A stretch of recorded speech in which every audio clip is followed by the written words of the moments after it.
Their largest blown lead entering the fourth quarter in playoff history. And so we're tied at 1 apiece in that series. DraftKings Sportsbook still has the Knicks as the favorite, but not nearly as heavily so. The last time the Knicks and Hawks played, Trae Young played spoiler for New York. Now it's C.J. McCollum averaging 29 in this series. And after the game, he was asked about going straight up against Jalen Brunson in the fourth quarter. You feel like you were maybe intentionally, maybe not looking to get that matchup against Jalen? I know you said it's not about beating him, but did you like what you had in those one-on-one scenarios when you were against the room? What you think? I'm sorry, what you said? What do you think? Yeah. Yeah. Okay. So that's C.J. McCollum saying the quiet part out loud. That's the first thing you brought up this morning, Alan Hahn. He wanted that matchup with Jalen Brunson. Brunson couldn't stop him, and the Knicks didn't change anything that made a difference. Yeah, and if you're a team trying to pull off a road win in the playoffs, you're trying to seek out the weakness. What is the weak part of a team? And they look at Jalen Brunson defensively as the weak link on what is a good defensive team. And so they put him on an island, and C.J. McCollum went after him, not just on that end, but on the offensive end. They were seeking him. They were getting switches. The Knicks were not adjusting to it. This right here, I mean, he's helpless, the middle of the paint wide open. The Hembo gave me this, and this is really good. Brunson defensively in this game struggled. They went after him.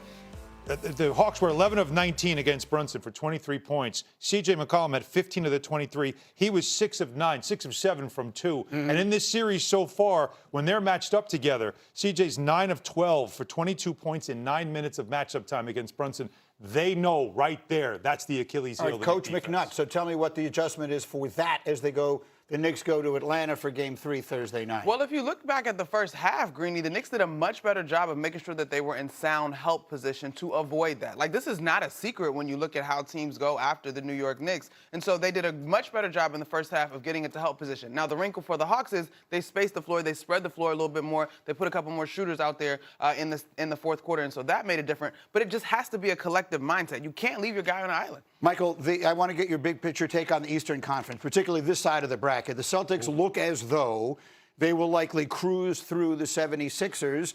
And this matchup of the Knicks and Celtics is one I can tell you the people in this city have been anticipating for months. Anticipating that. Now, all of a sudden, Atlanta threatens to make this a long series, maybe even win it. I'm not trying to take away that possibility, but certainly at minimum to make the Knicks work hard in this. Give me your big picture take on the Eastern Conference. Then it's about as wide open as we thought. There's just no great team. And so if you have a night like the Knicks do, and I expect, look, Atlanta's going to have some issues at home. The Knicks are going to figure out some things, right? I expect help is on the way defensively. But look, C.J. McCollum, it's interesting. So the Houston Rockets needed a point guard. Their point guard went down so early. They knew they were going to need a point guard. They get Kevin Durant. They're poised. They think this could be their year to finish in the top 4 and make some noise in the West, even against Oklahoma City and San Antonio. They don't go get C.J. McCollum. He's the person they needed. So Atlanta wisely goes out, gets C.J. McCollum. This is playoff basketball. Having a veteran like that who knows how to not just play his role, but also play your team. And he did that last night skillfully. You can't do it every night. It's not going to happen 4 times, Greeny. But can it happen once more, twice more to get this to a 7-game series? And then what do the Knicks have going forward if Boston, to answer your question about the East, has steamrolled Philly, which it looks like is going to happen? Can I quickly point out, Boston with their backups winning that last game in Game 82 caused Orlando, Detroit, and Atlanta, New York, which is to their benefit, of course. Yeah, the way that the seeds broke here, that's how it all falls. Now, let me go to the West. Denver and Minnesota. Really good game last night. This is such a good rivalry between that great one, Jokić, and this great one, Anthony Edwards. Pick it up 5 minutes in the second quarter. Timberwolves down 1. And look at Ant. Tell me this doesn't remind you of Michael Jordan. Michael, that's exactly what it looked like, right? Then here's Jamal Murray with the heave. We wouldn't show it to you if it didn't go in. Doesn't seem like any other reason. So that would make it a 64-64 tie at halftime. 5 minutes in the third, Nuggets down a deuce, and it's Jokić. He had a big third quarter, 16, Monica, in the third for the Joker. Listen, through 3 quarters, he looked absolutely unstoppable, and then things got real in the fourth. Nuggets by 3 going to that fourth quarter, but now Nuggets lead is 1, 5 minutes to go. Jokić, he would struggle in this fourth quarter. No good. Let's stay with the play. We're going the other way. Get it to DiVincenzo. Jaden McDaniels is all alone under the basket, and Minnesota takes a 1-point lead. Next Denver possession, same score. Jokić, again, no good. Short. DiVincenzo, ahead of the floor. Minnesota, a 3-point lead. We'll take a layup. 2 minutes to go. Timberwolves by 2. Edwards, no. Watch this offensive board. Gobert. Yeah. Over Joker. Minnesota by 4. Big fourth quarter from Rudy Gobert. You won't look And at he the box score bothered and be Joker. impressed. He Yes, he really did. He did. Yes. Forced some of those misses. The not there. darks it in his face there, but that was his only field goal of the fourth quarter. Jokić was 1 of 7 in the fourth quarter. That makes it a 2-point game. 15 seconds left. Nuggets down by 3. Murray, no. DiVincenzo, Randall, back to DiVincenzo, dagger. There it is. T-Wolves win, and I need an Alex Rodriguez celebration cutaway. Oh, look at him. There it is. Look at A-Rod celebrating. And after the game, the talking was real. Yeah. I missed 15 shots tonight, 2 free throws. I'll be better. It's been like a month and a half since I played basketball. I missed it. It's the most fun I have in my entire life. So just being out there, man, I'm enjoying every moment, no matter how I feel. So it's good. What were some of the keys offensively as to really getting the rhythms? Go out for Jokić, Jamal, all the bad defenders, Tim Hardaway, Cam Johnson, Aaron Gordon, the whole team. Like, just go at them. They're all bad defenders. Yeah, they're all bad defenders. They're all My bad future defenders. Halloween costume right there. Right? That's real off day. That's almost off day talk in the real playoffs when people actively disliked each other and didn't care that we cared, right? Right. And this was Anthony Edwards is just starting to get back into it, like he said. I don't think he overstated that at all. So the question is, if Rudy Gobert, how many Defensive Player of the Year awards? 4? Four. Rudy Gobert bothered Joker. I can't believe I'm saying that. As somebody who voted for Joker 2 on the MVP ballot. Right. He earned it, deserves it to me.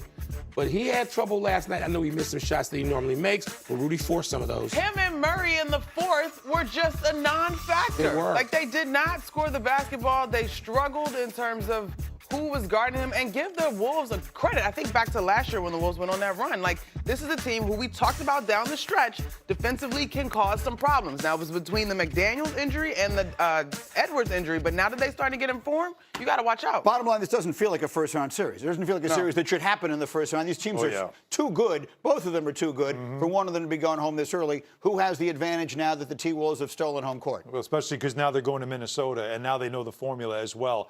What you saw in the fourth quarter was a Denver team that wore down. Normally, it's the road teams that wear down in the Mile High City that by the fourth quarter, they're sucking wind. But you saw Jokić short on a lot of shots. He against Gobert, 1 for 8.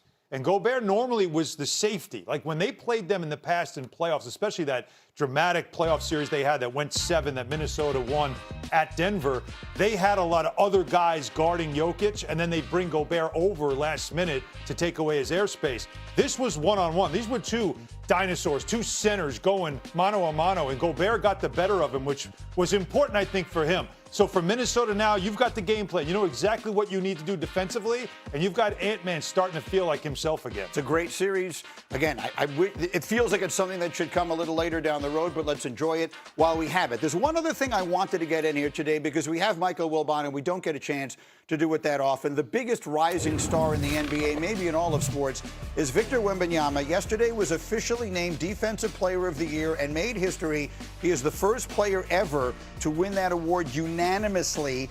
He led the league with 197 blocks. Michael Wilbon is in the Hall of Fame, in the Basketball Hall of Fame. And I had the honor and the delight of working on the NBA coverage with you for 2 years. Fun, didn't we? You've got more stories than anybody covering the league going back to the 70s. What are we seeing in Victor Wembanyama? A singular talent, personality, attraction, entertainer, great basketball player. I love the fact that he had tears, shed them during the Olympics last year when they lost. Well, didn't they lose the cup tournament game? Yes. To the Knicks. Okay, you know who that reminds me of. I'm old enough that reminds me of young Jordan, young Bird, guys who hated to lose more than they loved to win. Wembanyama has that gene. But the greatness, I mean, the backstory, going to see Olajuwon, spending time with Monks. I mean, it's just this kid is willing and ready and able to mine anything and everything. And there are two athletes right now, to me, that are just on a worldwide stage almost by themselves. Shohei Ohtani and Wemby. You can take them in any order. If you get a chance to watch them, stop what you're doing and watch them. You don't have to be a Spurs fan. The other night, when you see David Robinson, I've known David Robinson since he was in high school. I covered him when he was a senior in high school in Northern Virginia. I've seen his whole life. For David Robinson, who has a zillion interests outside basketball, right? As great as he was. For David Robinson and Tim Duncan to sit there, that was not some coincidence. These are the old goats watching the Billy Goat. And he is, there's nobody I care to watch right now in any sport as much as Victor Wembanyama. Box office. Couldn't say it any better than that. Wembanyama and the Spurs with a 1-0 lead in their series. Take a short break. We're rolling on. Back to football next. The arms race in the AFC East is heating up. Will the Bills try to swoop in and steal the big